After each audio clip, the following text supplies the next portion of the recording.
কিছুমানে সুখ বিচাৰি কান্দে, কিছুমানে দুখৰ বুকুত কান্দে। আচৰিতে জীৱনৰ পৰিক্ৰমা। কিছুমানে বিশ্বাসৰ কাৰণে কান্দে আৰু কিছুমানে বিশ্বাস কৰি কান্দে। যিজনে গুচি যায় তেওঁ আকৌ উভতি অহা মানসেৰে গুচি নাযায়। যিজনে ভাল পায় তেওঁ এনেকৈ কেতিয়াও গুচি নাযায়। কেতিয়াও নিজৰ স্বাৰ্থৰ কাৰণে অন্যই সজোৱা সপোন নাভাঙিব। হৃদয়ৰ অনুভূতিত স্বাৰ্থ শেষ হ'লে হয়তো আপুনি গুচি যাব, কিন্তু সেই মানুহজনৰ সপোনবোৰ আৰু নতুনকৈ সজাব পাৰিব জানো?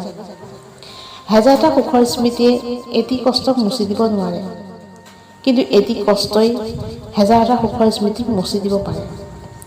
এইটোৱে জীৱনৰ নিষ্ঠুৰ সত্য।